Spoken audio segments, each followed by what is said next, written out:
where he didn't have to worry about anything. So now we move on to scene 6. I title The Suit and the Promise. Peter goes home to check on Aunt May. After the whole incident of Ben dying, things sort of return back to normal, and Peter is bouncing back and forth between the secret base of Richard Parker with Aura and home. Peter leaves Aura, goes back home to his Aunt May's house, and he notices cops are there.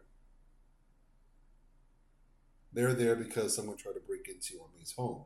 After cops leave, Peter helps Aunt May clean up the house mess left by burglars. Goes to bed sick. At this point, the spider bite kicks in, and he's being sick from that same spider bite. So the effects of the spider bite doesn't affect him right away. It affects him days later, after the death of Ben Parker. When he's going to bed, he's thinking that the burglars who came and burglarized his Aunt May's home wasn't randomly searching for money. They were searching for something else. Something maybe related to why Ben Parker died in his arms.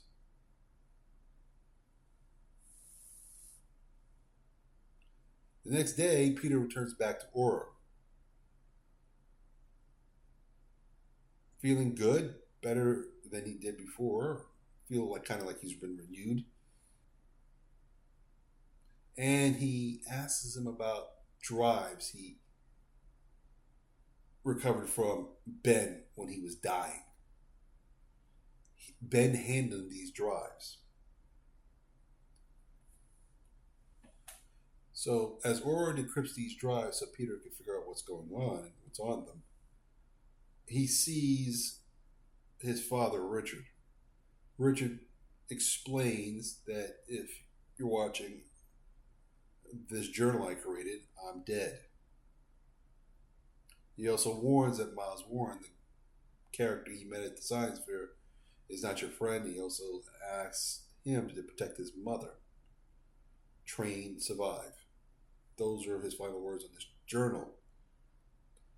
After hearing his father say protect his mother, he started to assume that maybe his mother may be alive. But Aura confirms her death at 72 hours before the recording was made, making it highly unlikely that she's alive. In this base, after searching through it for answers and clues to everything that's been happening regarding his uncle dying in his arms, the secret base, he finds Richard's gear. A new prototype spider suit that Richard was working on with web shooters and a lot of other cool gadgets. Before trying on the equipment and playing with it like most kids do when they see something new with a lot of cool features, he tries Aura's test again. The training room to determine whether or not he's ready for field work as an agent of S.H.I.E.L.D. This time he passed. And Aura scans Peter's blood again and determines that he has rebirth formula in his system. Same rebirth that the Russians were working on in Russia that Peter's father, Richard Parker, recovered and then shipped secretly back to America. He shipped it to his secret base.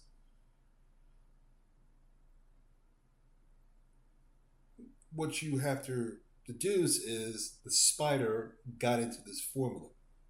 Formula that was probably being recreated by Aura for the purposes of S.H.I.E.L.D. So that S.H.I.E.L.D. could either counter the effects of this formula if it was ever used against America by bad people or improve on it for their own purposes. Anyway, the spider got into the formula that Aura was trying to recreate and then inject Peter with it. slightly altered form because it's got spider DNA in it. Aura scans Peter's blood, determines that he has, once again, rebirth chemicals in his system, and that he's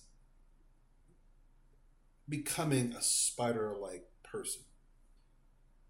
Peter takes it all in stride. And he says to her, my father was the spider. I will be something else. So now we move on to the seventh scene,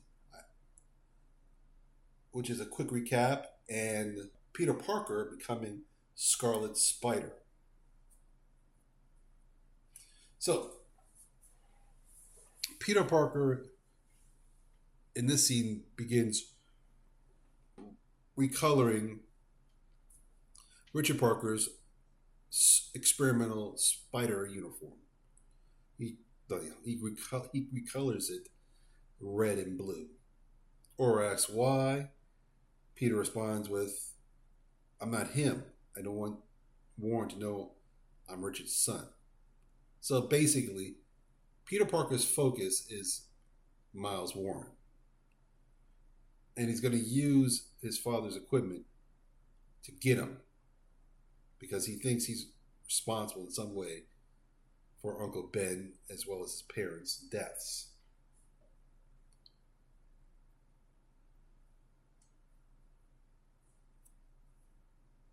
Peter Parker also studies Aura's notes, tutorials on spy work, which talks about how to move, how to surveil, how to be a deep cover operative, shield operative. So now we move on to scene 8, I title Identifying Ben's Killer. The drives that Peter recovers from his father, Richard Parker, talks about the villain, Chameleon. It discusses his real name. In the comics, Chameleon is named Dimitri. An artist with the ability to disguise himself. And the file also links him to Warren as Warren's personal assassin. Aura uses her access to the internet to get Chameleon's personal home location. And Peter goes on the hunt for Chameleon as his first target. While on the hunt for Chameleon, Peter meets White Widow, a fellow teen around his age with enhanced DNA and has a Russian background. She's escaped the care of S.H.I.E.L.D. She's a runaway from S.H.I.E.L.D. And she too is hunting Chameleon for personal reasons. Apparently Chameleon killed somebody she cared about. The two of them, not trusting each other, decided that working together may be the best course of option for both of them, and they end up working together to hunt down the same person, Chameleon. Okay, so now we move on to C9. I title Jonah Jameson CIA Intelligence Asset. Think of him as Anderson Cooper.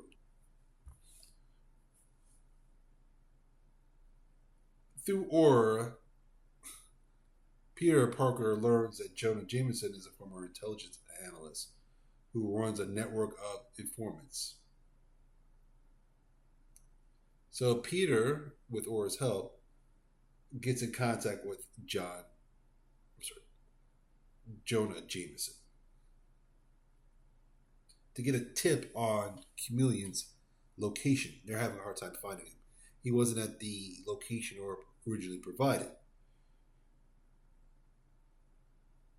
So Jameson is supposed to be the info guy to find out about Warren Chameleon.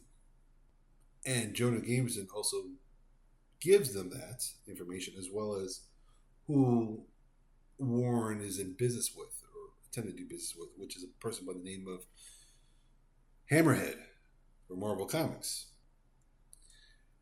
All Jonah Jameson asks for in return is information about Hammerhead's business, photos, for him to share with others, of course.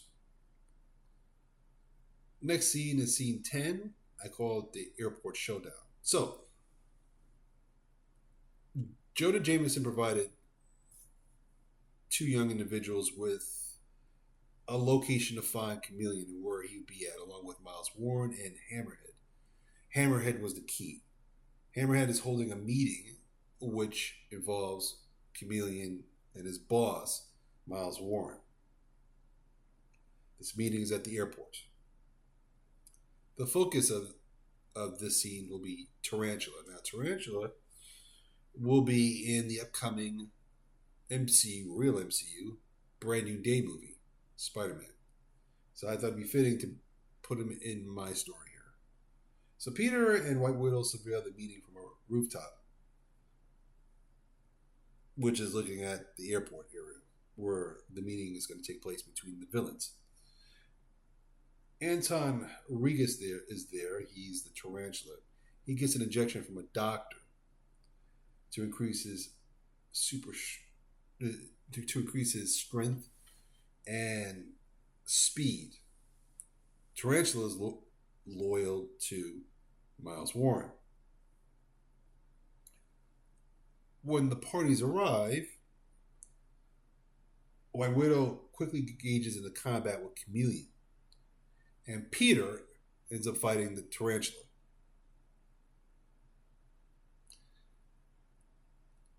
The fight doesn't go well for Peter, as he feels a bit overwhelmed with a superpowered tarantula. So, Peter injects Tarantula with a counter agent provided by Aura, courtesy of Richard Parker. This counter agent temporarily neutralizes Tarantula's powers.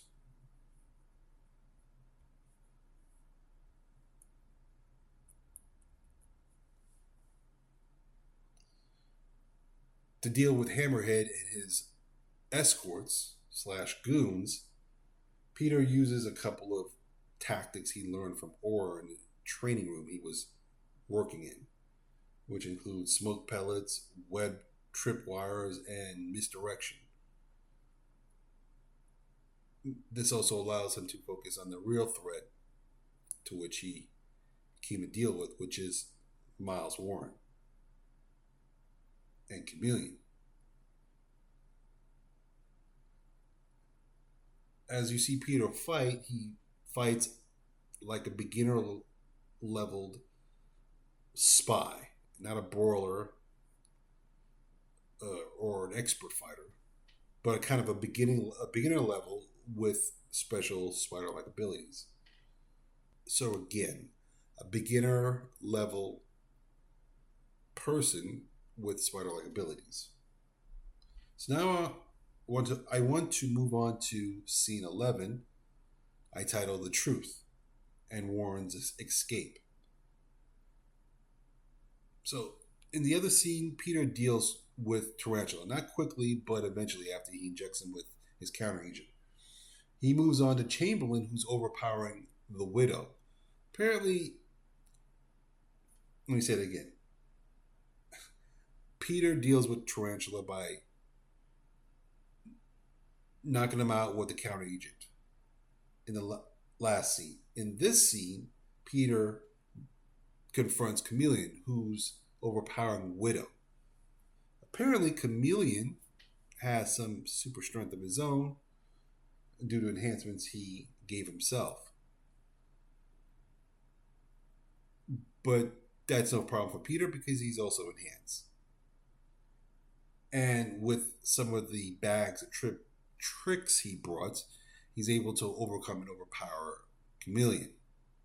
And as he's about to deliver the final kill, Madam Web appears. And she tells him, don't. Killing Chameleon won't bring back Ben Parker. Nick Fury of S.H.I.E.L.D. also arrives. And even though Peter Parker is masked up as Scarlet Spider-Man, Nick Fury calls him by his real name, Peter Parker. And he also agrees with Madam Web and says, don't do it. And he tells him why you shouldn't do it. He says, Chameleon is the one who killed your parents, disguised as Miles Warren. But Miles Warren gave him the order to do that. He also says that Chameleon can be useful. He has information that could help the government out and save a lot of lives, despite the fact that he's a villain. While all this confusion is going on, Miles Warren escapes on a helicopter and flies away. He doesn't learn that Peter Parker is Spider-Man and he's the one who sabotaged his meeting with Hammerhead. But he still knows and is aware that Peter Parker has the drives that he never got from Richard Parker.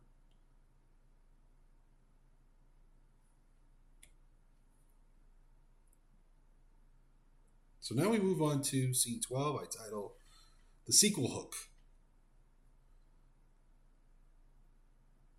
Okay, so Warren calls Peter Parker. Peter Parker answers the phone. It's Miles Warren on the other end. Warren tells Peter, you have something I need. It's the drive.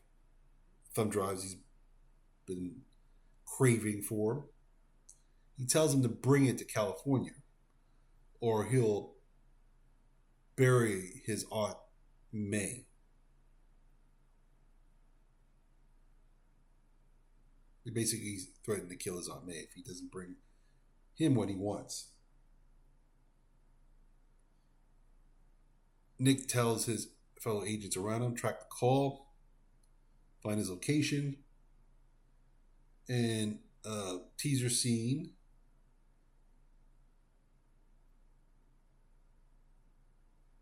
We see Peter Parker in California. Now, before I close up this speech and end it, I want to say that I did have in mind an alternate story or alternate plot point where instead of Peter Parker getting the spider bite in Richard Parker's secret lab, he would get it at the science fair conducted by Miles Warren through experiments he was running there. This would enable me to introduce other characters like Silk, who would be there. But I opted out, or I changed my mind and went with Peter Parker getting the spider bite at Richard Parker's secret base. So if I want to introduce a character like Silk, I'm going to have to get creative and come up with some interesting ways to introduce Silk and other characters I may want to talk about in the future. Anyway, let's move on to stars I'd like to see for my Spectacular Spider-Man Parker's Origins MCU movie Phase 2. Okay, let's start with Scarlet Spider-Man. I think Tom Holland would be perfect as Scarlet Spider-Man. White Widow, I would like a girl by the name of Z. Sophia Posata. Next up, Miles Warren. I think Peter Albridge should play that role. Uncle Ben, I think should be Martin Sheen. Martin Sheen was the actor who played Ben Parker for the Amazing Spider-Man movie. I think he'd be good for mine. Aunt May, Sally Fields. Sally Fields was the original actress who played Aunt May in the Amazing Spider-Man movie. and I think she'd be great for my purposes.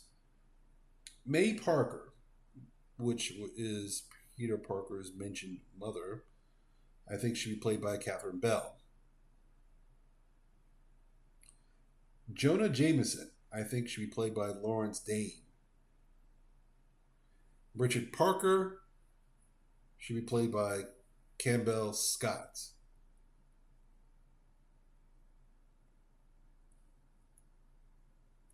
You know what? I changed my mind. I think May Parker should be played by Embeth Davis. I think that was the original actress that played May Parker in the Amazing Spider-Man movie. So why not have her in that role? I think that'd be fitting. Chamberlain, I think, should be played by Arnold Vosloo. Hammerhead, I think, should be played by Joe Pesci. And that is it for this list. Tune in next time for my next entry of how I remake the MCU. If I had the power to time travel and take over the industry.